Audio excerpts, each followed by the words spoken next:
Outside a Korean rural town, married couple Jae-Gu and Sun-Yeong run a roadside garage, but unfortunately they don't have many clients. In fact, most drivers don't even notice their little shop.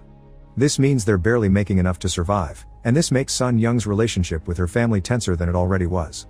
They never approved of Jae-Gu because of his low status and his sterile seed, and now that Sun-Yeong has to help the household by making dolls just for a few cents only makes them hate him more. To make matters worse, an important construction company is working nearby, meaning they take over the roads with their trucks and block the garage from potential clients. One morning, a frustrated Jae-Gu goes to the construction site to try to ask the manager and his wife Yi-ri for compensation, but after he accidentally bumps into their child, he's seen as a crazy person and taken away by security. Jae-Gu ends up in the police station, where they are used to seeing him brought over for all the scenes he's always causing, and an officer reminds Jae-Gu this is what he gets for not wanting to join the local shop association because their members did get compensation. Another cop informs him of some rumors regarding his father-in-law. He's the owner of the shop Jae-Gu's renting for his business, and the old man is thinking of selling. On his way home, Jae-Gu sees a man with a broken truck and learns he's about to scrap it, so he points out that isn't necessary yet. Just by changing the valve it can run for a few more years. When Jae-Gu arrives at his house, he asks Sun-Yeong if the rumors are true, and she confesses her dad has been frustrated because they haven't been paying taxes. Jae-Gu gets angry because she's been keeping this from him, and before the argument can escalate, he leaves the house to clear his head. The idea is to get some beer and cigarettes at the local grocery store, but he can't afford both, thus he ends up only buying cigarettes, having to change to the cheapest brand as well. However, the old lady in charge remembers Jae-Gu from the time he took her granddaughter to school, and as thanks, she gives him a beer can anyway. While enjoying his beer and cigarettes outside the store, Jae-Gu is approached by the head of the shop association Mr. Moon and his men, who beat Jae-Gu up for the advice he had given to the man with the truck. It turns out Mr. Moon had almost put his hands on those scraps for cheap and Jae-Gu got in the way of his business. Later, when Mr. Moon is telling his friends what happened over dinner, the group starts gossiping about Sun-Yeong's horrible marriage choice, and Mr. Moon leaves in a huff because he still harbors feelings for her. A few days later, Sun-Yeong goes to a family gathering alone and is immediately attacked by her relatives for her life choices. Jae-Gu shows up as well, having borrowed some nice clothes and even saved some money for a cake to impress everyone, but when he arrives and overhears everyone insulting him, he decides to leave without even announcing himself. On his way home, he accidentally drops the cake, and he's so frustrated by the whole situation that he kicks it with anger instead of picking it up for dinner.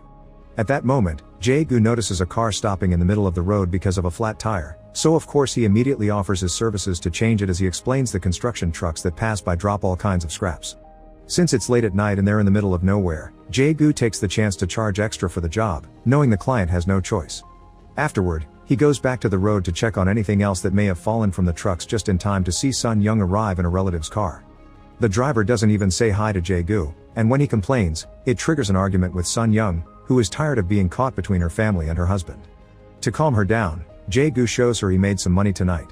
When they go to bed, Jae-Gu can't sleep because he's still bothered by today's events, so he decides it's time to do something and returns to the road to scatter a bunch of scraps all over the place. The plan pays off and the next morning they have a new client with a flat tire, but this time Jae-Gu charges a more reasonable price. Hours pass and Jae-Gu worries because only one more client came by, so he goes to check on the scraps and finds them all gone. It turns out the construction trucks have been pushing the scraps away when they drive by, and because of the size and weight of their tires, they didn't get flat. Not ready to give up yet, Jae-Gu stays up late making more pointy scraps that he scatters on the road again, and this time he's discovered by Sun-Yeong, who disapproves of the idea. These scraps could cause an accident or get Jae-Gu arrested, but he changes his mind when he points out all the people that drive through this road are rich tourists that are always getting out of trouble through bribes, meaning there's nothing wrong with scamming them. As a final touch on his argument, Jae-Gu also mentions wanting to save money to buy the shop from his father-in-law. Sun-Yeong's initial skepticism slowly melts as days pass and she sees the money this idea brings in, finally allowing them to buy better food. One morning, Yi-ri's car is the latest victim of a flat tire, and while Jae-Gu does his job, Sun-Yeong offers her a drink and conversation to keep her happy and paying. However, Yi-ri is incredibly condescending towards them because of their social status, and when she hears Sun-Yeong only makes 5 cents for every 10 dolls, she buys one for $10 out of pity. Feeling insulted at the fact she's being treated like a charity case, Sun-Yeong finally goes all out and helps Jae-Gu make an argument for why he needs to charge Yi-ri so much money just for a tire replacement. From then on, she's more supportive of her husband's plan, bringing him drinks while he makes scraps and even admitting she would love to have money to dress like Yi-ri. Late at night, Sun-Yeong also begins going with Jae-Gu to the road to hold the flashlight while he drops the scraps and offers some ideas to make the plan better, like sticking nails to the ground instead of having to come back every night to replace the scraps.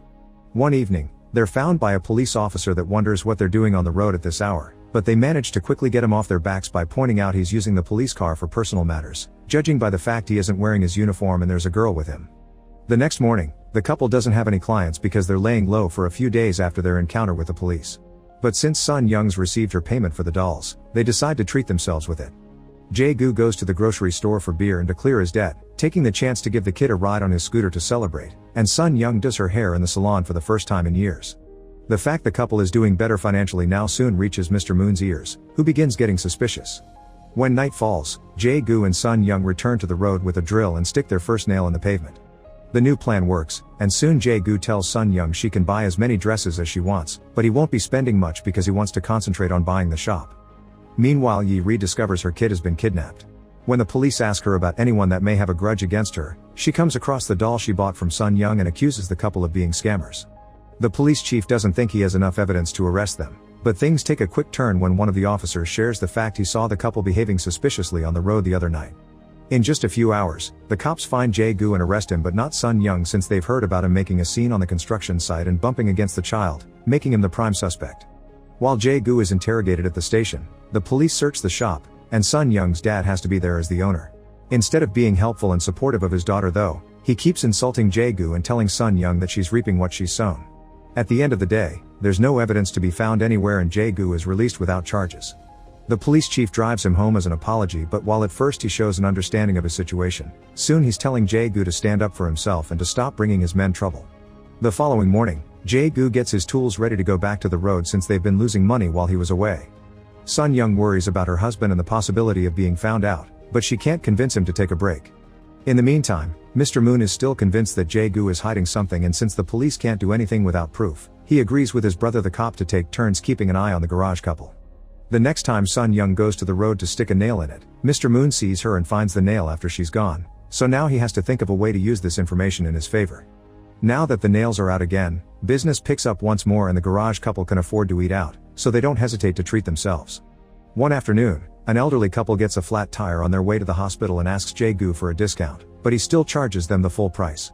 That same day, Sun-Yeong goes to the grocery store and is approached by Mr. Moon, who confesses he knows about the nails and asks Sun-Yeong to come to see him in private if she wants him to keep the secret.